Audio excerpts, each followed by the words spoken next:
ఆర్థిక సంక్షోభం, ఉగ్రవాద దాడులు, రాజకీయ అస్థిరత, అనిశ్చితి, వీటి మధ్య పాకిస్తాన్ పరిస్థితి అంతకంతకు దిగజారుతుంది. అసలే వ్యవసాయ ఆధారిత దేశమైన పాకిస్తాన్లో కొన్ని కంపెనీలు మాత్రమే టెక్నాలజీ పరంగా అక్కడ నడుస్తున్న పరిస్థితి. కానీ ఇప్పుడు అవి కూడా తట్టా బుట్టా సర్దుకొని పోతున్న సంఘటనలు చోటు చేసుకుంటున్నాయి. తాజాగా పాకిస్తాన్కు మైక్రోసాఫ్ట్ గుడ్ బై చెప్పింది. బ్రేకింగ్ న్యూస్ చూస్తున్నాం. పాకిస్తాన్లో టెక్ దిగ్గజం ఆఫీసులు క్లోజ్ చేశారు, కంపెనీ కార్యకలాపాలు మూసివేశారు. మైక్రోసాఫ్ట్ ఉద్యోగులకు మెయిల్ చేసింది. కంపెనీ మార్చి 7, 2000లో పాకిస్తాన్లో కార్యకలాపాలు ప్రారంభించింది. మైక్రోసాఫ్ట్ పాకిస్తాన్ సంక్షోభ పరిస్థితుల్లో ఈ నిర్ణయం తీసుకుంది.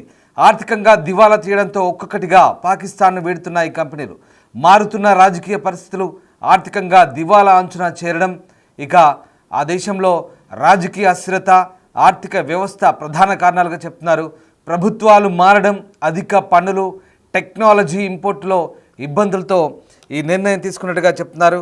మొత్తం మీద వ్యవసాయ ఆధారంగా నడుస్తున్న ఆ దేశ ఆర్థిక వ్యవస్థలో కొన్ని టెక్నాలజీ కంపెనీలు మాత్రమే కొనసాగుతున్నాయి. అయితే ఇప్పుడు అవి కూడా ఒక్కొక్కటిగా తమ కార్యకలాపాలను ముగిస్తూ బయలుదేరుతున్నాయి. ఈ క్రమంలోనే టెక్నాలజీ రంగంలోని ప్రముఖ సంస్థ మైక్రోసాఫ్ట్ జూలై 3, 2025 నుంచి పాకిస్తాన్లో పూర్తిగా విడిచిపెట్టిపోయింది.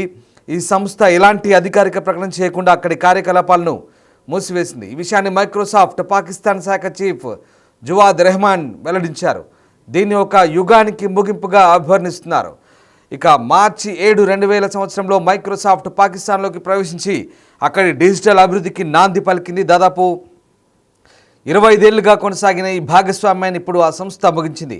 మైక్రోసాఫ్ట్ తన నిష్క్రమణకు సంబంధించిన స్పష్టమైన కారణాలను వెల్లడించకపోయినా ఆర్థిక, రాజకీయ అస్థిరత, వాణిజ్య పరిస్థితుల మైమరపాటే సంస్థకు వెళ్ళిపోవడానికి ప్రధాన కారణాలుగా కనిపిస్తున్నాయని పాకిస్తాన్లోని విశ్లేషకులు అభిప్రాయపడుతున్నారు. వీటి వల్ల మైక్రోసాఫ్ట్కు ఆ దేశంలో తన కార్యకలాపాలను కొనసాగించడం కష్టమైనట్టుగా తెలుస్తోంది.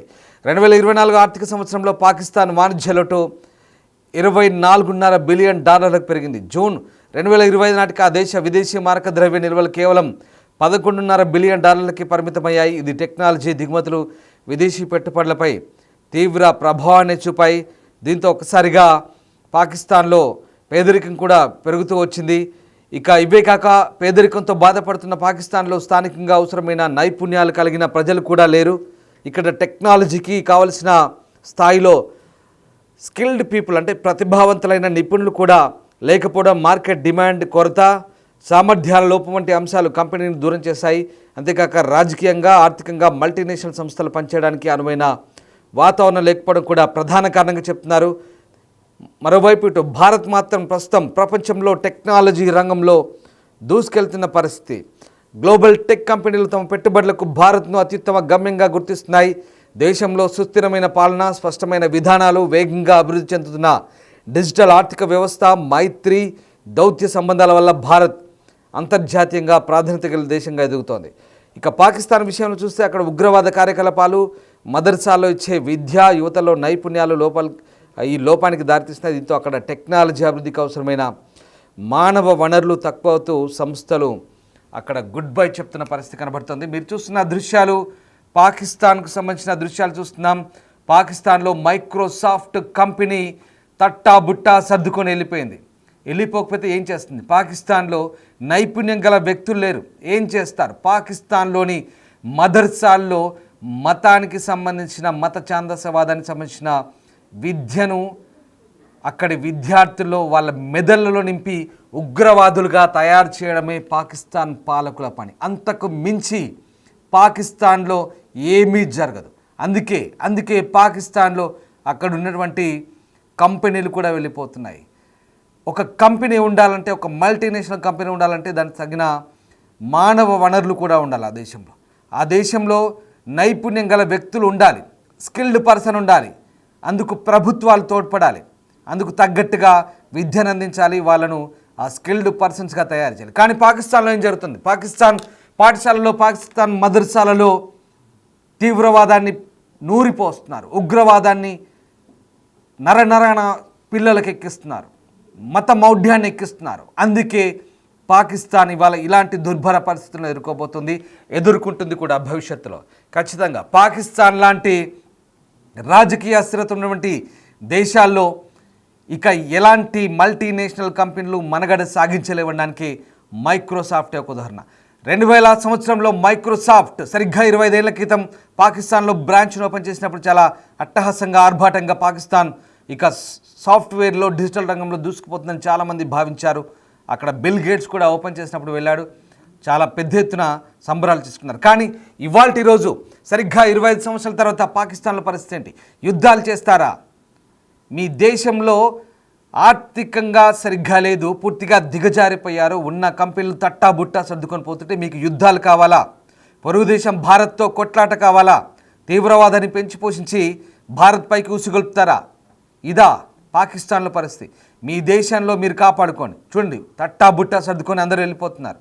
పాకిస్తాన్లో ఆర్థిక మాంద్యం, రాజకీయ అస్థిరత, పూర్తిగా భారత్ కనుక నీళ్ళను నిలిపివేస్తే వ్యవసాయ ఆధారిత పాకిస్తాన్లో 90% వ్యవసాయంపై ఆధారపడ్డ పాకిస్తాన్లో సింధు నది వెంబడి కాలువలు తవ్వుకుంటూ దేశం పొడుగుతా ఆ కాలువలపై ఆధారపడి మన దగ్గర నుంచి ప్రవహించే నీళ్ళ ద్వారా వాళ్ళు వ్యవసాయం చేసుకొని బతికే పాకిస్తాన్లో టెక్నాలజీ పరంగా అంతో ఇంతో కాస్త మైక్రోసాఫ్ట్ లాంటి కంపెనీలు ఉన్నాయి. కానీ ఇప్పుడు అవి కూడా మాట మాత్రం చెప్పకుండా వెళ్ళిపోయిన తర్వాత ఎంప్లాయీస్కి మెయిల్స్ పెట్టాయి. ఇది పాకిస్తాన్ పరిస్థితి, ఇది పాకిస్తాన్ దౌర్భాగ్య స్థితి, ఇది పాకిస్తాన్ దుర్బల స్థితి.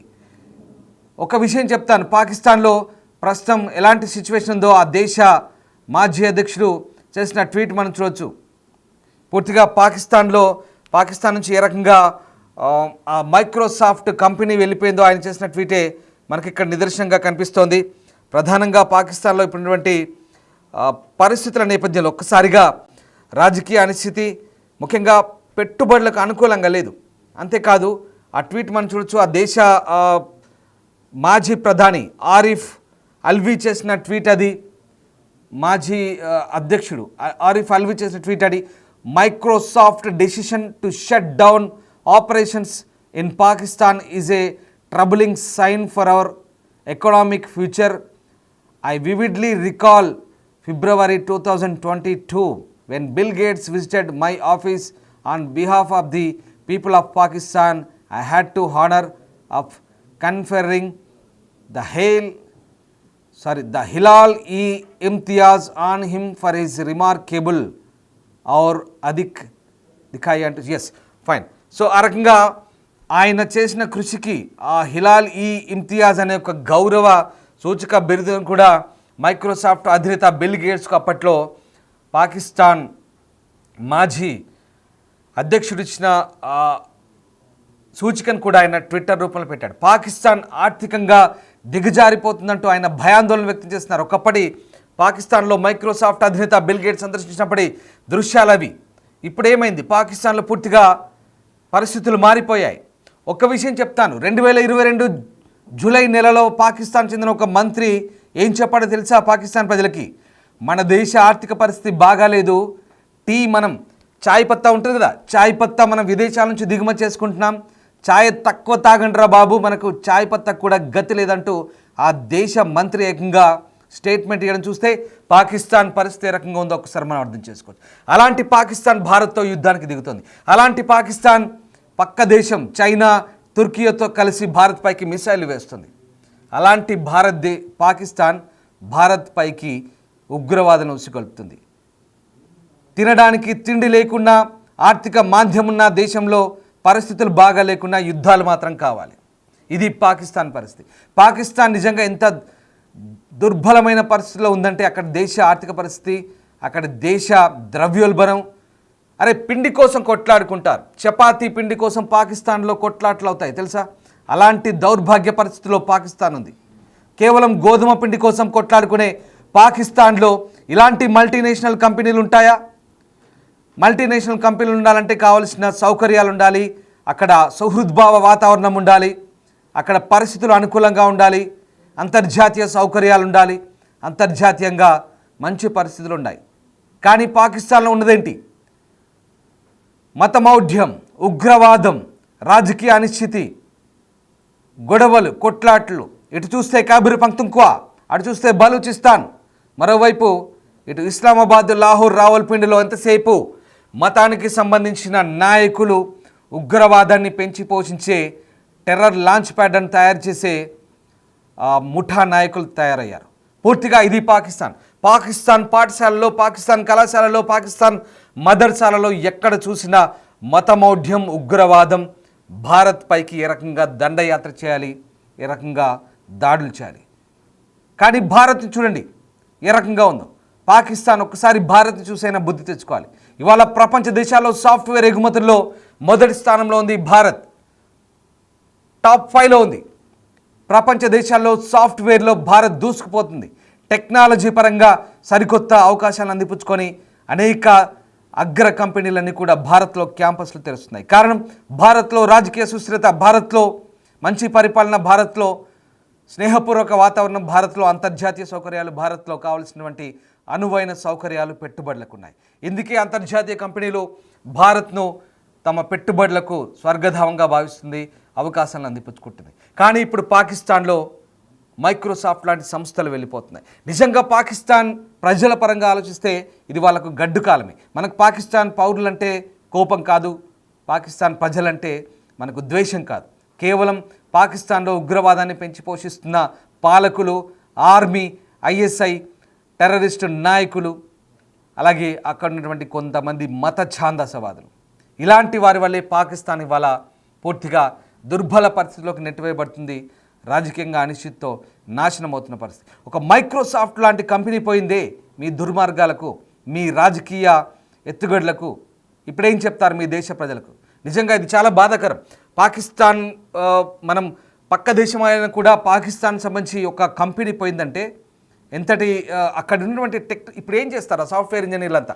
వాళ్ళంతా నిజంగా చాలా బాధాకరమైన పరిస్థితి. అక్కడ ఉన్నటువంటి విదేశాలకు వెళ్ళాలి, ఉద్యోగాలకు పోవాలని చాలా కష్టమైన పని. పాకిస్తాన్లో అంటే అఫ్కోర్స్ మైక్రోసాఫ్ట్లో లేఅవుట్లు ఉన్నాయి. దాదాపు 9,000 మందిని తీసేశారు మొన్న. ప్రపంచవ్యాప్తంగా తీసేస్తున్నారు. కానీ పాకిస్తాన్లో ఏకంగా బ్రాంచ్ని ఎత్తేసారు. అది పాకిస్తాన్లో ఉన్న పరిస్థితి. ఎందుకంటే పాకిస్తాన్లో పరిస్థితులు అనుకూలంగా లేవు. పాకిస్తాన్కు ఫ్లైట్లు నడపాలంటే కూడా అంతర్జాతీయంగా కొన్ని దేశాలు, లుఫ్తాన్సా, బ్రిటిష్ ఎయిర్వేస్ ఇలాంటి వాళ్ళు పాకిస్తాన్కు ఫ్లైట్లు నడపాలంటే కూడా భయపడ్డారు మొన్నటి వరకు. మనం చేసిన ఆపరేషన్ సింధూర్లో భాగంగా పాకిస్తాన్లో పరిస్థితులు సరిగా లేవు. సరే, యుద్ధం కాబట్టి ఫ్లైట్లు ఆపేశారు. తర్వాత కూడా పరిస్థితులు సర్దుమణిగాయా? అంతెందుకు పొరుగు దేశమైన ఆఫ్ఘనిస్తాన్తో కూడా వారికి సరైన సంబంధాలు లేవు. కేవలం ఏదో తుర్కీయే లేదంటే కొన్ని ఇస్లామిక్ బ్రదర్హుడ్ కంట్రీస్ పేరుతో చెప్పుకుంటున్న కొన్ని 1-2 దేశాలు తప్ప పాకిస్తాన్కి ఏ ఒక్క దేశం కూడా లేదు. ఇంటర్నేషనల్ మానిటరీ ఫండ్ IMFలో మాకు లోన్ ఇవ్వండి, మాకు అప్పు ఇవ్వండి అంటూ చేతులు చాస్తున్నారు. సిగ్గుచేటు. ఇది పాకిస్తాన్ పరిస్థితి. కానీ యుద్ధం కావాలి, భారత్తో యుద్ధం కావాలి, భారత్పై మిసైల్ వేయాలి, భారత్ను టెర్రరిస్ట్ అటాకులు చేయాలి, భారత్లో రక్తం పారించాలి, భారత్ నుంచి మాత్రం నీళ్లు కావాలి. ఇది పాకిస్తాన్ పరిస్థితి. పాకిస్తాన్లో పరిస్థితులు నానాటికి దిగజారుతున్నాయడానికి మైక్రోసాఫ్ట్ లాంటి సంస్థలు ఇప్పుడు ఆ దేశాన్ని విడిచిపెట్టడమే మనకు ప్రధాన కారణంగా కనబడుతుంది. నిజంగా టెక్నాలజీ పరంగా ఒక సంస్థ, అంతర్జాతీయ సంస్థ రావాలంటే ఎన్నో ఒడిదుడుకులు, ఎన్నో పరిస్థితులను తట్టుకొని అక్కడికి వస్తాయి. కానీ ఇవాళ అక్కడి పరిస్థితులు భిన్నంగా మారిపోయాయి.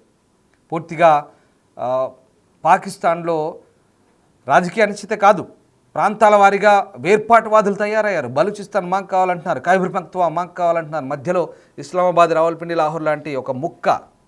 ఇది మాత్రమే ఉండబోతుందా? ప్రపంచ పటంలో పాకిస్తాన్ గతి ఇంతేనా రాబోయే రోజుల్లో అనేది కూడా చాలా స్పష్టమైన పరిస్థితి. Right, what ever. మొత్తం మీద coming to the confined subject, Microsoft అనేది 2000 సంవత్సరంలో అక్కడ పెట్టినప్పుడు అక్కడ నుంచి చాలా ఇంపోర్ట్ ఎక్స్పోర్ట్స్ అయ్యే సాఫ్ట్వేర్ సంబంధించి. కానీ ఇప్పుడు పరిస్థితి అలా లేదు. మైక్రోసాఫ్ట్ను పూర్తిగా ఎత్తివేసిన సిచ్యువేషన్ అయితే కనబడుతుంది. నిజంగా అక్కడి ఎకనామిక్ పొజిషన్కి చాలా దెబ్బ అని చెప్పాలి. పూర్తికంగా అక్కడి ఆర్థిక పరిస్థితులను మరింత దిగజారుస్తోంది. అలాగే అక్కడి యువతకి ఇప్పుడు ఉద్యోగాలు పూర్తిగా గడ్డు పరిస్థితి వచ్చే పరిస్థితి కనబడుతోంది. ఏదేమైనా పాకిస్తాన్లో ఇప్పుడున్నటువంటి పరిస్థితిలో 25 ఏళ్ల ప్రయాణానికి గుడ్ బై చెప్తూ టెక్ దిగ్గజం మైక్రోసాఫ్ట్ ప్రస్తుతం అక్కడి నుంచి పూర్తిగా ఎత్తేసిన పరిస్థితి కనబడుతోంది. పూర్తిగా పాకిస్తాన్ రీజనల్ ఆఫీస్ని మూసివేసింది. ఇక ప్రభుత్వ శాఖలతో కలిసి ఈ గవర్నెన్స్ ప్రాజెక్టులు, విద్యారంగంలో డిజిటల్ లిటరసీ ప్రోగ్రామ్స్, అలాగే ఎంటర్ప్రైజ్ సొల్యూషన్స్ అమలు చేసింది. ఇన్ని రోజుల పాటు దేశంలో ఆధునిక ఐటీ ప్రమాణాలను పరీక్షించడంలో పాకిస్తాన్లో మైక్రోసాఫ్ట్ చాలా కీలక పాత్ర పోషించింది. సో ఇప్పుడున్నటువంటి పరిస్థితుల్లో ఇక ఏ రకంగా పరిస్థితులు అనుకూలంగా లేవు కాబట్టి అక్కడ ఫారెక్స్ సమస్యలు, ద్రవ్యోల్బణం, నిరుద్యోగం, టెక్ కంపెనీలు ఇవన్నీ కూడా వెళ్ళిపోయే పరిస్థితులకు దారితీశాయి. ఖర్చులు కూడా భరించలేని పరిస్థితి ఉంది. సో ఆ రకంగా ఇప్పుడైతే పాకిస్తాన్ మైక్రోసాఫ్ట్ సేవలు అందించే పరిస్థితి లేదు. దీంతో అక్కడి నుంచి వెళ్ళిపోవాలని నిర్ణయించుకుంది. ఇది కేవలం ఉద్యోగులను కోల్పోవడం కాదు, పూర్తిగా అక్కడ ఉన్నటువంటి సంస్థను మూసివేయడంతో గ్లోబల్ బ్రాండ్లు వెళ్ళిపోతున్నాయి, పెట్టుబడుల ప్రభావం చూపుతున్నారు. ఇప్పుడు పాకిస్తాన్ వీళ్ళంతా కూడా ఆందోళన వ్యక్తం చేస్తున్న పరిస్థితి కనబడుతుంది. సో మొత్తంగా చూసేది పాక్ ప్రభుత్వానికి ఒక హెచ్చరిక లాంటిది. పాకిస్తాన్లో టెక్నాలజీ రంగంలో అవకాశాలు ఉన్న స్థిరమైన పాలసీలు, ఆర్థిక భద్రత, ట్రాన్స్పరెన్సీ లేకపోవడమే ఇప్పుడు గ్లోబల్ కంపెనీలు, పెట్టుబడిదారులు నమ్మకంతో ముందుకు రాకపోవడానికి ప్రధాన కారణం. సో ఆ రకంగా పాకిస్తాన్లో ఉన్నటువంటి ఈ అననుకూల వాతావరణానికి ఇప్పటికైతే గుడ్ బై చెప్తున్నట్టుగా మైక్రోసాఫ్ట్ అయితే వెల్లడించింది. సో ఓవరాల్గా ప్రస్తుత పరిస్థితిలో పాకిస్తాన్లో పరిస్థితులు రోజు రోజుకు దిగజారుతున్నాయానికి ఇది ఒక ఉదాహరణగా చెప్పవచ్చు.